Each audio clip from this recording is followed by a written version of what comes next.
Natural environment. तो पिछली video में हम क्या क्या पढ़ चुके हैं। हमने देखा था कि एनवायरनमेंट क्या होता है। वो सभी चीजें जो हमें सराउंड करती हैं, जो भी सब चीजें हम अपने आसपास देख सकते हैं, वो हमारा एनवायरनमेंट है। राइट। फिर हमने देखा था कि एनवायरनमेंट के तीन मेन कंपोनेंट्स हैं, natural, human made and human. वो सभी चीजें हमारे एनवायरनमेंट में जो कि नेचर द्वारा बनाई गई हैं, प्रकृति द्वारा बनाई गई हैं, वो सभी नेचुरल एनवायरनमेंट के अंडर आती हैं।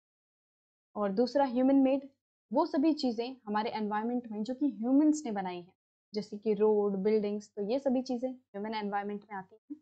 और तीसरा है ह्यूमंस। जब ह्यूमंस आपस में इंटरेक्ट करते हैं तो वो भी एक दूसरे का एनवायरनमेंट बनाते हैं। हमारी कम्युनिटीज, फैमिलीज, स्कूल, रिलीजन, तो ये सभी चीज़ें जो हैं वो हमारे ह्यूमन एनवायरनमेंट का पार्ट है। तो मेन तीन कंपोनेंट है, natural, human made and human. Right. फिर हमने नेचुरल एनवायरनमेंट के बारे में पढ़ा था कि हमारे नेचुरल एनवायरनमेंट में दोनों ही चीज़ें होती, बायोटिक भी एंड एबायोटिक। बायोटिक मतलब जिनमें लाइफ होती है, जो लिविंग ऑर्गेनिजम्स होते हैं, जैसे प्लांट्स, एनिमल्स, इंसेक्ट्स, तो ये सभी चीज़ें जो हैं वो लिविंग हैं, लिविंग ऑर्गेनिजम्स हैं। तो ये बायोटिक कंपोनेंट के अंडर आती है। दूसरा एबायोटिक कंपोनेंट। तो एबायोटिक कंपोनेंट में वो सभी चीजें जो आती हैं जो कि हमारे नेचर ने बनाई हैं बट वो नॉन लिविंग है, जैसे कि लैंड, रिवर, एयर, तो ये सभी चीजें जो हैं वो नॉन लिविंग है बट हमें नेचुरली मिली है। तो हमारे नेचुरल एनवायरनमेंट में दो तरह की चीजें होती हैं, लिविंग, नॉन लिविंग। तो लिविंग को हम बायोटिक कहते हैं और नॉन लिविंग को एबायोटिक कहते हैं। राइट। तो अब हम अपने नेचुरल एनवायरनमेंट के बारे में थोड़ा सा और डिटेल में जानेंगे। तो हमारा नेचुरल एनवायरनमेंट किन किन चीज़ों से मिलकर बना है? Land, water, air, plants and animal. तो इन सभी चीज़ों से मिलकर हमारा नेचुरल एनवायरनमेंट बना है। तो हमने अपनी पिछली क्लासेस में lithosphere, hydrosphere, atmosphere and biosphere के बारे में पढ़ा था, और अब इस सेक्शन में हम इन सभी चीज़ों के बारे में और डिटेल में जानेंगे। तो यहाँ पे बायोटिक एंड एबायोटिक के साथ कंफ्यूज नहीं होना। तो हमारा जो पूरा नेचुरल एनवायरनमेंट है वो lithosphere, hydrosphere and atmosphere and biosphere से मिलकर बना है। और कह सकते हैं कि हमारा जो नेचुरल एनवायरनमेंट है वो आपको इन सभी जगहों पे देखने मिलेगा। और इन सभी चीज़ों में एक बायोटिक कंपोनेंट है और एक एबायोटिक कंपोनेंट आपको देखने मिलेगा। जैसे कि लिथोस्फेयर। लिथोस्फेयर क्या होता है ये हम डिटेल में भी पढ़ेंगे, बट मैं आपको ऊपर ऊपर से बता देती हूँ कि जैसे जो भी ज़मीन वगैरह है, जो ज़मीनी जो चीज़ें हैं जिस पर हम अपने पैर रख पा रहे हैं, वो हो गया लिथोस्फेयर। अब लिथोस्फेयर में आपको क्या देखने मिलेगा? लिविंग चीज भी, नॉन लिविंग चीज भी। बायोटिक फैक्टर्स भी देखने मिलेंगे, एबायोटिक फैक्टर्स भी देखने मिलेंगे। बायोटिक जैसे कि एनिमल्स हो गए, प्लांट्स हो गए, ये कहाँ होते हैं? जमीन पर ही होते हैं।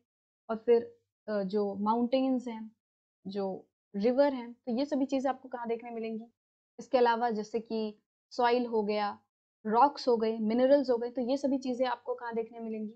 ये जमीन पे देखने मिलेंगी। तो जमीन पे भी क्या हमने देखा कि एक बायोटिक फैक्टर है, एबायोटिक फैक्टर है। इसी तरीके से हाइड्रोस्फेयर। हाइड्रोस्फेयर जैसे कि आपने पढ़ा था पिछले क्लासेस में, हाइड्रोस्फेयर जो पानी से जुड़ी चीजें हैं, जैसे कि नदी हो गई, ओशियन, सी, तो ये सभी चीजें जो है वो हाइड्रोस्फेयर के अंडर आती हैं। और इन सभी चीजों को भी हम डिटेल में और अच्छे से पढ़ेंगे। तो हाइड्रोस्फेयर में भी क्या है? लिविंग चीज है, जैसे कि मछलियां हैं। राइट। तो ये लिविंग हो गया। और एबायोटिक, खुद पानी, पानी जो है वो एबायोटिक है, वो तो नॉन लिविंग है। तो इसी तरीके से हर जगह आपको क्या देखने मिलेगा? नेचुरल एनवायरनमेंट में कुछ चीजें बायोटिक है, कुछ चीजें एबायोटिक। ठीक है। और ये सभी चीजें जो है वो लिथोस्फेयर, हाइड्रोस्फेयर एंड एटमॉस्फेयर में आपको देखने मिलेंगी। और इन सभी चीजों से मिलकर हमारा नेचुरल एनवायरनमेंट बना है। सो अब हम लिथोस्फेयर के बारे में डिटेल में पढ़ते हैं। Lithosphere is the solid crust और the hard top layer of the अर्थ।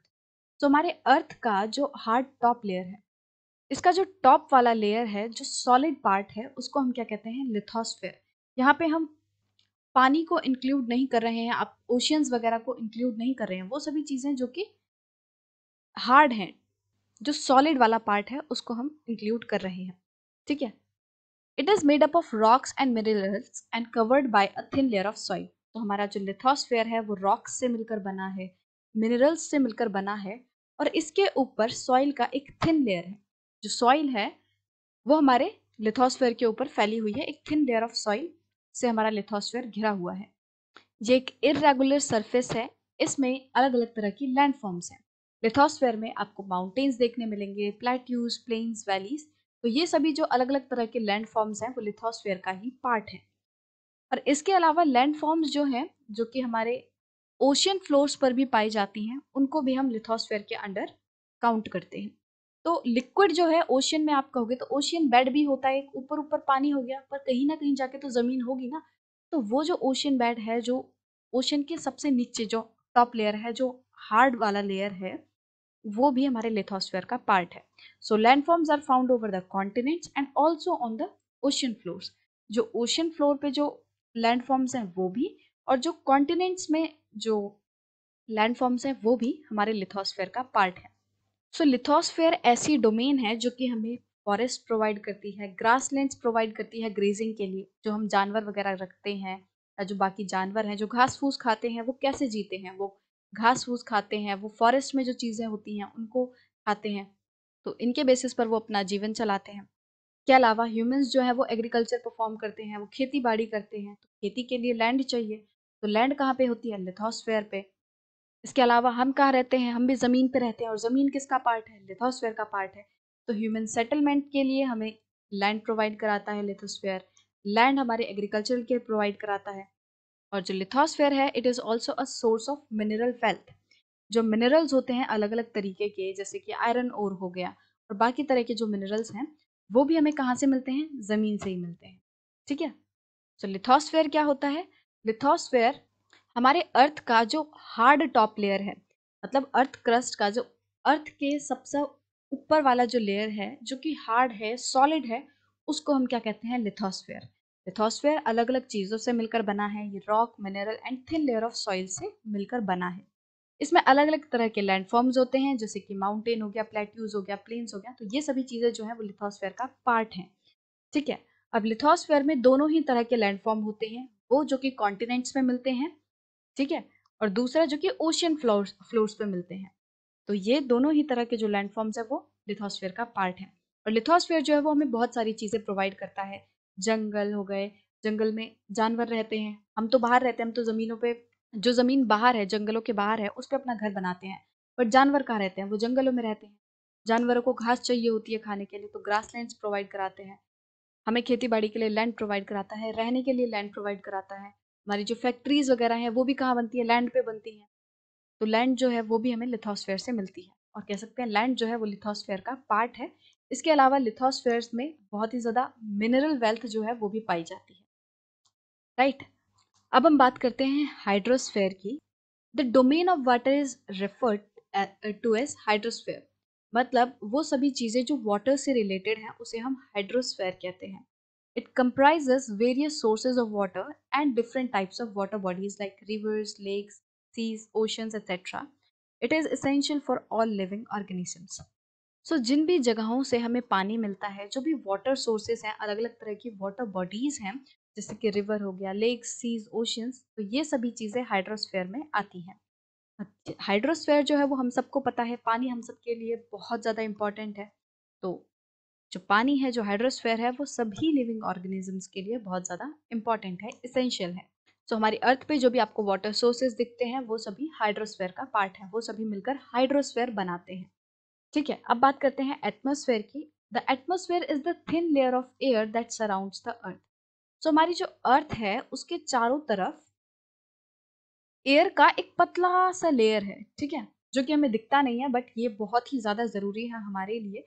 इस एटमॉस्फेयर की वजह से ही हमारे अर्थ पर लाइफ पॉसिबल है। तो ये जो थिन लेयर ऑफ एयर है, जो कि हमारे अर्थ के चारों तरफ बना हुआ है, इसी को हम एटमॉस्फेयर कहते हैं। ठीक है। तो जो हाइड्रोस्फेयर एंड लिथोस्फेयर है वो आपको अर्थ के ऊपर देखने मिलेगा, बट जो हमारा एटमॉस्फेयर है वो अर्थ के बाहर है, मतलब कि जो हमारे अर्थ के बाहर एक पतला सा लेयर है एयर का, उसको हम कहते हैं atmosphere. Right. The gravitational force of the earth holds the atmosphere around it. तो हमारा जो एटमॉस्फेयर है वो किस वजह से हमारे अर्थ के चारों तरफ बना हुआ है? तो ग्रेविटेशनल फोर्स की वजह से हमारा जो एटमॉस्फेयर है वो अर्थ के चारों तरफ बना है। एटमॉस्फेयर को ग्रेविटेशनल फोर्स ने पकड़कर रखा है, जिस वजह से वो अर्थ के चारों तरफ बना हुआ है। It protect us from the harmful rays and scorching heat of the sun. तो सन से जो हार्मफुल रेज आती हैं उनसे, और उसकी जो बहुत ज़्यादा हीट है उससे भी हमें एटमॉस्फेयर बचाता है। तो एटमॉस्फेयर हमारे लिए बहुत ज़्यादा इंपॉर्टेंट है, और इसी वजह से हम अर्थ पे रह पा रहे हैं। एटमॉस्फेयर में बहुत सारी अलग अलग तरह की गैसेस होती हैं, डस्ट होता है और इसके साथ साथ वाटर वेपर्स होते हैं। एटमॉस्फेयर में क्या होता है, gases, dust and water vapours होते हैं एटमॉस्फेयर में। The changes in the atmosphere produce changes in the weather and climate. तो ये जो वेदर एंड क्लाइमेट होते हैं वो क्या होते हैं, हमारे एटमॉस्फेयर में जो भी चेंजेस आते हैं उसी की वजह से हमारे वेदर में भी चेंज आता है, हमारे क्लाइमेट में भी चेंज आता है। तो वेदर के बारे में आपने पढ़ा होगा, जो शॉर्ट टर्म के लिए हमारी जो day to day atmospheric conditions है उनसे हम क्या कहते हैं, वेदर। और जो लॉन्ग पीरियड के लिए हमारी जो एटमॉस्फेरिक कंडीशंस बनती हैं उनको हम कहते हैं क्लाइमेट। तो हमारे एटमॉस्फेयर में अगर चेंजेस आएंगे तो हमारे वेदर और क्लाइमेट में भी चेंजेस आएंगे, right. Now plant and animal kingdom together make biosphere और द लिविंग वर्ल्ड। तो जो प्लांट्स है और जो एनिमल किंगडम है, हमारे अर्थ पे जो भी प्लांट्स हैं, एनिमल्स हैं, ये मिलकर क्या बनाते हैं, बायोस्फीयर, और कह सकते हैं living world. It is a narrow zone of the earth where land, water and air interact with each other to support life. मतलब कि हमारे अर्थ का वो नैरो जोन है, वो हिस्सा है एक तरीके से जहाँ पे लैंड, वाटर और एयर तीनों के तीनों मिलते हैं ताकि वो लाइफ को सपोर्ट कर पाए। ठीक है। तो जो लिविंग पार्ट है, जो प्लांट्स एंड एनिमल किंगडम वाला जो पार्ट है, पार्ट मतलब ऐसा नहीं कि अर्थ पे यहाँ पे बायोस्फीयर है, ये नहीं, इसका मतलब कि अर्थ पे जहाँ पे भी ये तीनों चीजें जो है इंटरेक्ट कर रही हैं और लिविंग ऑर्गेनिजम्स को सपोर्ट कर रही हैं, तो वही क्या है, बायोस्फीयर, राइट। जैसे कि आपको इस पिक्चर में दिखाया हुआ है, वाटर वाली जो डोमेन हो गई वो हो गई हाइड्रोस्फीयर, और लैंड वाला हो गया लिथोस्फीयर, और एयर वाला हो गया एटमॉस्फेयर। और ये तीनों चीजें जो है मिलकर लाइफ को सपोर्ट करती हैं, ठीक है।